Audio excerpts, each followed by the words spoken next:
नमस्कार। आकाशवाणी से प्रस्तुत है समाचार संध्या।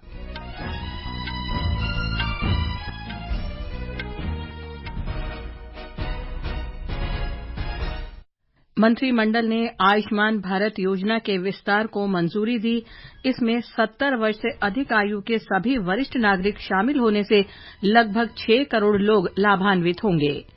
प्रधानमंत्री नरेंद्र मोदी ने विश्वास व्यक्त किया कि भारत वैश्विक सेमीकंडक्टर उद्योग में प्रमुख भूमिका निभाने जा रहा है। लखनऊ की विशेष अदालत ने अवैध धर्म परिवर्तन मामले में 12 लोगों को आजीवन कारावास की सजा सुनाई। सरकार ने भारतीय उद्यमियों के लिए अंतर्राष्ट्रीय व्यापार को सुगम बनाने के लिए ट्रेड कनेक्ट ई प्लेटफॉर्म का शुभारंभ किया। जम्मू कश्मीर के कठुआ जिले में सुरक्षा बलों के साथ मुठभेड़ में 2 आतंकी ढेर। वर्तमान चैंपियन भारत ने मलेशिया को 8-1 से हराकर एशियाई चैंपियंस हॉकी टूर्नामेंट के सेमीफाइनल में प्रवेश किया। समाचार संध्या के साथ मैं लवली निगम। केंद्रीय मंत्रिमंडल ने आयुष्मान भारत प्रधानमंत्री जन आरोग्य योजना के अंतर्गत 70 वर्ष से अधिक उम्र के सभी वरिष्ठ नागरिकों को स्वास्थ्य कवरेज देने को मंजूरी दे दी है।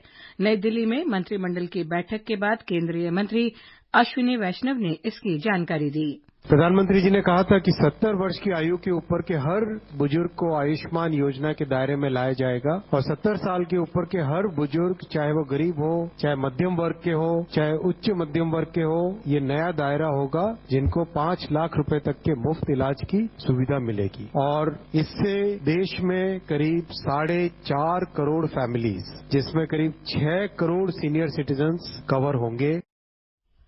सरकार ने 31,350 मेगावाट की जल विद्युत परियोजनाओं को भी मंजूरी दे दी है। इसके लिए 12,461 करोड़ रुपए आवंटित किए गए हैं। वर्ष 2024-25 से 2031-32 तक इन योजनाओं को क्रियान्वित किया जाएगा। मंत्रिमंडल ने 2 साल की अवधि में 10,900 करोड़ रुपए के परिव्यय के साथ PM electric drive revolution in innovative vehicle enhancement योजना को भी मंजूरी दे दी है। श्री वैष्णव ने कहा कि इस योजना में अब ई वाउचर शामिल होंगे जो इलेक्ट्रिक वाहन खरीद प्रक्रिया को सुव्यवस्थित करेंगे। PM E drive 10,900 crore rupees का ये प्रोग्राम है। फेम 1 और फेम 2 अच्छे सक्सेसफुल कार्यक्रम रहे थे। 16 लाख से ज्यादा इलेक्ट्रिकल व्हीकल सपोर्ट हुए हैं फेम 1 और फेम 2 में। आज PM E drive scheme launch हुई है। इसमें 2 व्हीलर्स, 3 व्हीलर्स, ट्रक्स और एम्बुलेंसेज और ई बसेस को कवर किया जाएगा। बहुत बड़ा फोकस किया गया है कि चार्जिंग इंफ्रास्ट्रक्चर को देश भर में डेवलप किया जाए। इसके लिए 88,500 साइट्स को सपोर्ट करने के लिए 100% सपोर्ट होगा। सरकार ने सार्वजनिक परिवहन प्राधिकरणों द्वारा ई बसों की खरीद और संचालन के लिए 2024-25 से 2028-29 की अवधि के लिए पीएम ई बस सेवा भुगतान सुरक्षा तंत्र योजना को भी मंजूरी दे दी है। मंत्रिमंडल ने 25,000 असंबद्ध बस्तियों को जोड़ने के लिए प्रधानमंत्री ग्राम सड़क योजना 4 के कार्यान्वयन को भी मंजूरी दी। 2 वर्ष में 2,000 करोड़ रुपए के परिव्यय के साथ देश को मौसम के पूर्वानुमानों और जानकारी के मामले में अधिक सक्षम बनाने के लिए मिशन मौसम को भी मंजूरी दी गई है। प्रधानमंत्री नरेंद्र मोदी ने कहा है कि भारत वैश्विक सेमीकंडक्टर उद्योग को आगे बढ़ाने में प्रमुख भूमिका निभाने जा रहा है। उत्तर प्रदेश के ग्रेटर नोएडा में सेमिकॉन इंडिया में श्री मोदी ने कहा कि सरकार हर डिवाइस को भारतीय चिप से लैस करने के लिए देश में चिप उत्पादन बढ़ाने पर ध्यान दे रही है। प्रधानमंत्री ने कहा कि सरकार ने देश में सेमीकंडक्टर उत्पादन बढ़ाने के लिए कई कदम उठाए हैं, जिसमें सेमीकंडक्टर विनिर्माण सुविधाओं की स्थापना के लिए मदद देना शामिल है। भारत में सेमीकंडक्टर मैन्युफैक्चरिंग फैसिलिटी लगाने के लिए 50% सपोर्ट भारत सरकार दे रही है। इसमें राज्य सरकारें भी अपने स्तर पर और मदद कर रही है। भारत की नीतियों के कारण ही बहुत कम समय में 1.5 ट्रिलियन रुपीज से ज्यादा के इन्वेस्टमेंट इस क्षेत्र में भारत में हो चुके हैं। इसलिए चाहे मोबाइल मैन्युफैक्चरिंग हो, इलेक्ट्रॉनिक्स मैन्युफैक्चरिंग हो या सेमीकंडक्टर्स हो, हमारा फोकस एकदम क्लियर है। इससे पहले एक कार्यक्रम में प्रधानमंत्री ने कहा कि जलवायु परिवर्तन और ऊर्जा परिवर्तन वैश्विक चिंता का विषय है। हरित हाइड्रोजन पर एक वर्चुअल अंतर्राष्ट्रीय सम्मेलन में श्री मोदी ने कहा कि कार्बन उत्सर्जन को खत्म करने के लिए हरित हाइड्रोजन को बढ़ावा देने में अंतर्राष्ट्रीय सहयोग महत्वपूर्ण है। प्रधानमंत्री ने कहा कि हरित हाइड्रोजन उन उद्योगों में कार्बन उत्सर्जन खत्म करने में मदद कर सकता है जिन्हें विद्युतीकरण करना मुश्किल है। ये समाचार हमारी वेबसाइट www.newsonair.gov.in और हमारे न्यूज ऑन एआईआर ऐप पर भी उपलब्ध हैं। छोटे किसानों की शक्ति, कोऑपरेटिव की शक्ति और भारतीय नस्ले पशुओं की शक्ति मिलकर एक अलग ही ताकत बनती है। इस ताकत को बढ़ाने और डेयरी के विकास में जुटे पशुपालकों, तकनीशियनों व डेयरी सहकारी समितियों को प्रोत्साहित करने के उद्देश्य से पशुपालन एवं डेयरी विभाग दे रहा है राष्ट्रीय गोपाल रत्न अवार्ड, जिसमें इस बार से पूर्वोत्तर क्षेत्र को भी शामिल किया जा रहा है। आवेदन के लिए awards.gov.in पर जाएं या अपने नजदीकी कॉमन सर्विस सेंटर, पशु चिकित्सालय या पशुपालन और डेयरी विभाग से संपर्क करें। आवेदन 15 सितंबर 2024 तक। समाचार संध्या में आपका फिर स्वागत है। वाणिज्य और उद्योग मंत्री पीयूष गोयल ने भारतीय उद्यमियों के लिए अंतर्राष्ट्रीय व्यापार को सुगम बनाने के लिए आज नई दिल्ली में ट्रेड कनेक्ट ई प्लेटफॉर्म का शुभारंभ किया। इस ऑनलाइन प्लेटफॉर्म पर उद्यमियों को अंतर्राष्ट्रीय व्यापार से जुड़े नियमों, व्यापार समझौतों, व्यापार साझेदारी, सीमा शुल्क और विदेशी खरीदारों की सारी जानकारी एक ही जगह पर उपलब्ध होगी। उन्होंने उम्मीद जताई कि ई प्लेटफॉर्म से वैश्विक बाजार में भारत की हिस्सेदारी बढ़ेगी। रक्षा मंत्री राजनाथ सिंह ने कहा है कि सरकार सीमावर्ती क्षेत्रों के विकास के लिए पूरी तरह प्रतिबद्ध है। नई दिल्ली में सीमा क्षेत्र विकास सम्मेलन में श्री सिंह ने कहा कि भारत की भू रणनीतिक स्थिति कुछ ऐसी है कि उसे कई तरह की चुनौतियों का सामना करना पड़ता है। इनसे निपटने का सबसे अच्छा तरीका सीमा क्षेत्रों का विकास सुनिश्चित करना है। रक्षा मंत्री ने कहा कि सीमावर्ती क्षेत्रों में पर्यटन को बढ़ावा देने पर सरकार विशेष जोर दे रही है। 2020 से लेकर 2023 तक के 3 वर्षों में लद्दाख, सिक्किम, अरुणाचल प्रदेश का टूरिज्म 30% तक बढ़ा है। इसी तरह कश्मीर में पिछले कुछ वर्षों की अपेक्षा टूरिज्म में अच्छी खासी बढ़ोतरी भी देखी गई है। बढ़ते टूरिज्म का ही असर है कि इन क्षेत्रों में जॉब क्रिएशन और लोकल इकोनॉमी में भी वृद्धि देखी गई है। और मुझे बताया गया है कि लोकल हैंडीक्राफ्ट, हॉस्पिटैलिटी और ट्रांसपोर्ट सेक्टर्स में पिछले कुछ वर्षों में अच्छी खासी संख्या में जॉब भी क्रिएट हुए हैं। केंद्र ने न्यूनतम समर्थन मूल्य पर सोयाबीन खरीदने के मध्य प्रदेश सरकार के प्रस्ताव को मंजूरी दे दी है। नई दिल्ली में कृषि मंत्री शिवराज सिंह चौहान ने इसकी जानकारी दी। पिछले दिनों मध्य प्रदेश के किसान चिंतित थे। सोयाबीन एमएसपी के नीचे बिक रहा। पहले हमने महाराष्ट्र, कर्नाटक जैसे राज्यों को मिनिमम सपोर्ट प्राइस पर सोयाबीन की खरीदी की अनुमति दी थी। कल रात को ही मध्य प्रदेश सरकार का प्रस्ताव आया है एमएसपी पर सोयाबीन की खरीदी का। उस प्रस्ताव को हमने स्वीकृति दे दी है। सोयाबीन जो एमएसपी है, मिनिमम सपोर्ट प्राइस, उस पर खरीदा जाएगा।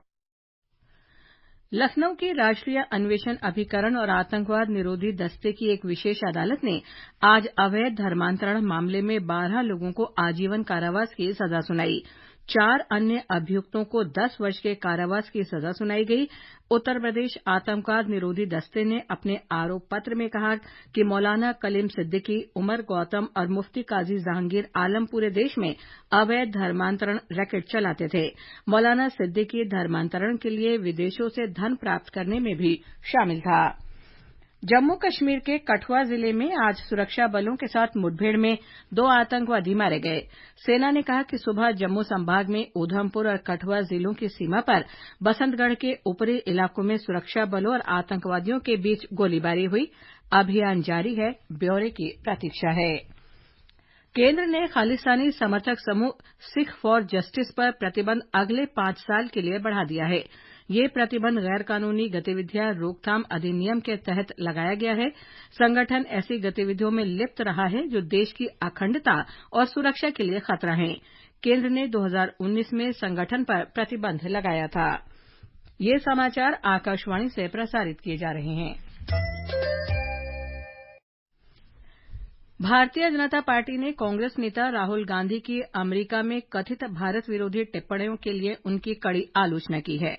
पार्टी के वरिष्ठ नेता और रक्षा मंत्री राजनाथ सिंह ने कहा कि राहुल गांधी जिस तरह की भ्रामक और आधारहीन बातें कह रहे हैं वो बेहद शर्मनाक हैं। श्री सिंह ने कहा कि देश में सिख समुदाय पर राहुल का बयान पूरी तरह से निराधार है। उन्होंने ये भी दावा पूरी तरह गलत है कि एनडीए सरकार आरक्षण खत्म करना चाहती है। भारत चीन सीमा विवाद पर उनके दावे को रक्षा मंत्री ने भ्रामक और तथ्यों से परे बताया। पार्टी के वरिष्ठ नेता और गृह मंत्री अमित शाह ने भी राहुल गांधी की टिप्पणियों पर नाराजगी जताई है। हरियाणा विधानसभा चुनाव के लिए आम आदमी पार्टी ने आज अपनी चौथी सूची जारी कर दी। सूची में 21 उम्मीदवार शामिल हैं। सोनीपत से देवेंद्र गौतम और गुड़गांव से निशांत आनंद चुनाव लड़ेंगे। जम्मू कश्मीर में विधानसभा चुनाव के पहले चरण के लिए प्रचार जारी है। प्रधानमंत्री नरेंद्र मोदी शनिवार को डोडा में रैली करेंगे। कांग्रेस पार्टी के इमरान प्रतापगढ़ी शुक्रवार को चरवा कहरा में जनसभा करेंगे और नेशनल कॉन्फ्रेंस के उमर अब्दुल्ला कल डोडा जिले में रैलियों को संबोधित करेंगे। राष्ट्रीय जनता दल आरजेडी ने झारखंड विधानसभा चुनाव इंडिया गठबंधन के साथ मिलकर लड़ने का फैसला किया है। झारखंड में पार्टी प्रभारी जयप्रकाश नारायण यादव ने कहा, सीटों के बंटवारे का फॉर्मूला जल्द ही तय किया जाएगा। नागालैंड सरकार ने दीमापुर, चुमोकेदीमा और न्यूलैंड जिलों के लिए इनर लाइन परमिट लागू करने को मंजूरी दे दी है। इनर लाइन परमिट व्यवस्था के अंतर्गत दीमापुर के निवासियों को 3 श्रेणियों में वर्गीकृत किया जाएगा। श्रेणी 1 और 2 के निवासियों को इनर लाइन परमिट की अनिवार्यता से छूट दी जाएगी। दिल्ली की एक अदालत ने आबकारी नीति घोटाले मामले में मुख्यमंत्री अरविंद केजरीवाल की न्यायिक हिरासत 25 सितंबर तक बढ़ा दी है। इससे पहले केंद्रीय अन्वेषण ब्यूरो ने भ्रष्टाचार मामले में मुख्यमंत्री और अन्य अभियुक्तों के खिलाफ अदालत के समक्ष पूरक आरोप पत्र दायर किया था। और अब आर्थिक जगत की खबरों के साथ हैं स्पर्श सक्सेना।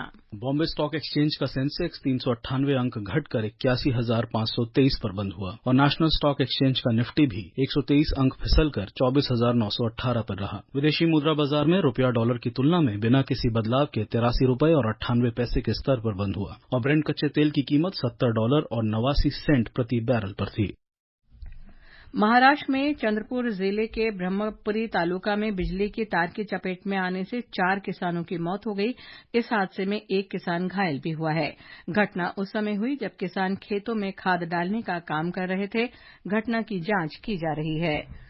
मौसम विभाग ने राजस्थान, मध्य प्रदेश, विदर्भ, उत्तर प्रदेश और उत्तराखंड में मूसलाधार बारिश की संभावना व्यक्त की है। अगले 6 दिन तक असम, मेघालय और अरुणाचल प्रदेश में बहुत तेज बारिश का अनुमान है। नागालैंड, मणिपुर, मिजोरम, त्रिपुरा, पश्चिम बंगाल, सिक्किम और बिहार में भी शनिवार तक ऐसा ही मौसम रहने की संभावना है। शनिवार से सोमवार तक छत्तीसगढ़ में मूसलाधार वर्षा होगी। युवा मामले और खेल मंत्री मनसुख मांडविया ने आज विभिन्न राज्यों और केंद्र शासित प्रदेशों के युवा मामलों के विभागों के मंत्रियों के साथ वर्चुअल बैठक की। डॉ मांडविया ने विकसित भारत के निर्माण में युवाओं को शामिल करने के लिए MY भारत प्लेटफॉर्म के महत्व पर बल दिया। भारत एशियाई चैंपियंस ट्रॉफी हॉकी टूर्नामेंट के सेमीफाइनल में पहुंच गया है। चीन में वर्तमान चैंपियन भारतीय टीम ने मलेशिया को 8-1 से हराकर लगातार तीसरी जीत दर्ज की। राजकुमार पाल ने हैट्रिक लगाई। अराईजीत सिंह हुंडल ने 2 तथा जुगराज सिंह और हरमनप्रीत और उत्तम सिंह ने 1-1 गोल किए। इससे पहले भारत ने चीन और जापान को आसानी से हराया था। दिल्ली में 63वें सुब्रतो कप फुटबॉल के अंडर 17 बालक वर्ग का खिताब टीजी इंग्लिश स्कूल मणिपुर ने जीत लिया है। फाइनल में उसने मिंकेन क्रिश्चियन हाई स्कूल मेघालय को रोमांचक मुकाबले में 4-3 से पराजित किया। अंत में मुख्य समाचार एक बार फिर। मंत्रिमंडल ने आयुष्मान भारत योजना के विस्तार को मंजूरी दी। इसमें 70 वर्ष से अधिक आयु के सभी वरिष्ठ नागरिक शामिल होने से लगभग 6 करोड़ लोग लाभान्वित होंगे। प्रधानमंत्री नरेंद्र मोदी ने विश्वास व्यक्त किया कि भारत वैश्विक सेमीकंडक्टर उद्योग में प्रमुख भूमिका निभाने जा रहा है। लखनऊ की विशेष अदालत ने अवैध धर्म परिवर्तन मामले में 12 लोगों को आजीवन कारावास की सजा सुनाई। सरकार ने भारतीय उद्यमियों के लिए अंतर्राष्ट्रीय व्यापार को सुगम बनाने के लिए ट्रेड कनेक्ट ई प्लेटफॉर्म का शुभारंभ किया। जम्मू कश्मीर के कठुआ जिले में सुरक्षा बलों के साथ मुठभेड़ में 2 आतंकी मारे गए और वर्तमान चैंपियन भारत ने मलेशिया को 8-1 से हराकर एशियाई चैंपियंस ट्रॉफी हॉकी टूर्नामेंट के सेमीफाइनल में प्रवेश किया। इसके साथ ही समाचार संध्या का ये अंक समाप्त हुआ। नमस्कार।